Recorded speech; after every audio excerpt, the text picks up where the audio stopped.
그림 속 숨어있는 이야기를 들려드립니다. 알고 보면 더 재미있는 그림, 그림을 읽어주는 남자 토니안입니다.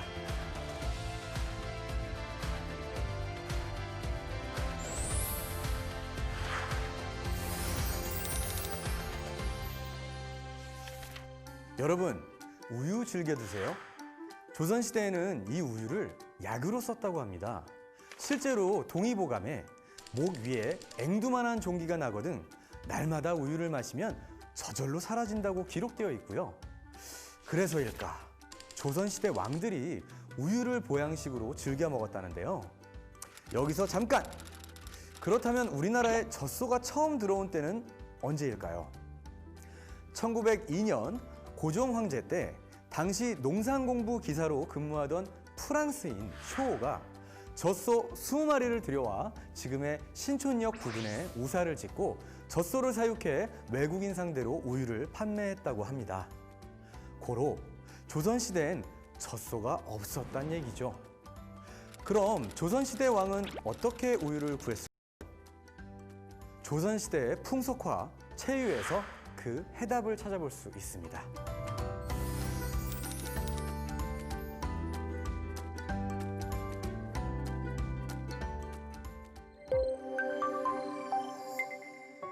체유, 젖을 짜다란 제목의 이 그림에서 젖소가 아닌 콧뚜레를 한 한우에 장정 5이 붙어 있는 걸 볼 수 있는데요. 한 사람은 콧뚜레를, 또 한 사람은 뒷다리를 묶어 잡고 두 사람은 젖을 짜고 있습니다. 다른 한 사람은 송아지를 붙잡고 있는데 어미소의 젖이 아무 때나 나오는 게 아니라 송아지를 보여줘야 나오기 때문인데요. 네, 당시엔 젖소가 없어서 새끼를 낳은 어미소에게만 젖을 짰던 겁니다. 원래는 새끼가 먹어야 할 젖을 사람들이 가로챘던 거죠. 새끼에게 젖을 물릴 수 없는 어미소의 구슬픈 울음소리가 들리는 것 같습니다. 이 그림을 그린 관아제 조영석은 직접 본 것을 그리는 걸로 유명했는데요. 우유짜기에 집중하고 있는 장정들의 행색을 보세요. 소매가 넓은 도포, 양태가 긴 갓, 마치 양들 옷차림 같지 않으세요? 이들의 정체는 바로 내의원 의관들입니다. 쉽게 얘기하면 조선시대에 차례로 소젖을 짜는 관리가 따로 있었다는 거죠. 내의원 의관은 중인이었지만 잡과라는 시험을 거친 중앙 관료였기 때문에 양반처럼 양태가 넓은 갓을 쓸 수 있었습니다.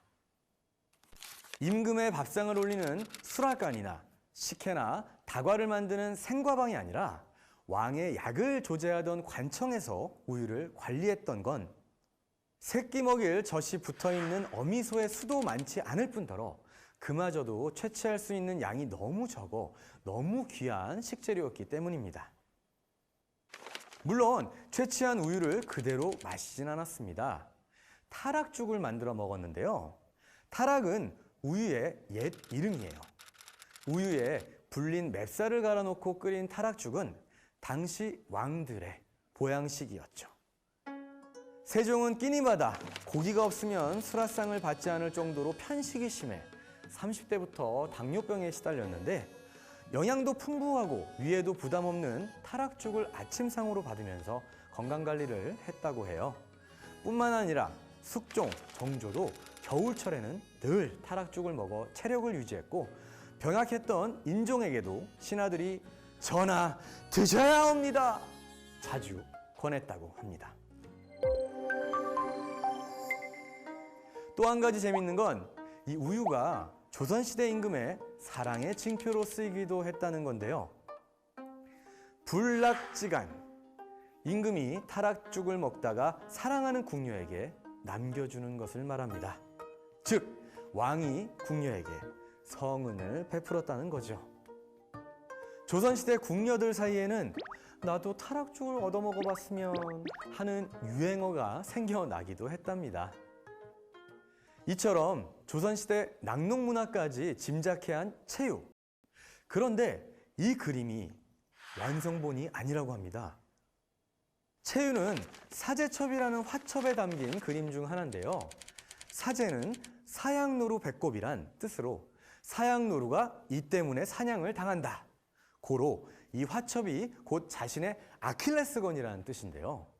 심지어 사제첩 표지에 남에게 보이지 말라. 어기는 자는 내 자손이 아니다. 라는 글귀도 남겼습니다. 왜 이렇게까지 했는고 하니 이 그림을 그린 관아제 조영석은 전문 화원이 아니라 사대부 문인 화가였어요. 당시엔 그림을 잘 그리는 것을 천한 재주로 여긴 사대부들이 많았다고 합니다. 때문에 영조가 1748년 숙종의 어진을 그릴 때 참여하라는 명을 내렸는데 조영석이 단호히 거절했다고 해요. 자신은 선비라 천한 재주로 임금을 섬길 수 없다는 이유였죠. 이 일로 파직당하긴 했지만 사대부들 사이에선 기계를 지킨 선비로 평가받게 됩니다. 하지만 그 재주를 끝내 숨길 수는 없었던 모양입니다. 사제첩에 수많은 그림을 담았고 훗날 전문가들은 조영석의 그림을 두고 조선 풍속화의 시작이라 평하는데요. 배경 없이 인물만 그려지기도 하고 간단한 배경에 인물들의 표정이 표현되기도 하는데 콧뚜레를 잡은 사람의 표정을 보세요. 송아지가 안타까우면서도 귀여워하는 마음이 실감나게 표현되었죠. 조선 후기 풍속화를 이제 처음 연 사람이 우리가 이제 김홍도를 이렇게 알고 있는 분들이 많은데 실제는 이제 김홍도가 아니고 윤두서나 또는 조용석 같은 사대부 화가입니다. 그러니까 사대부 화가는 우리가 양반 화가라고도 부르고 또는 선비 화가라고 부르는 좀 높은 신분의 화가를 얘기하는 겁니다. 조용석이 살았던 영조대왕 때는 선비 화가가 그림을 그린다는 사실에 대해서 굉장히 부정적인 인식을 갖고 있다는 것을 우리가 알 수가 있습니다.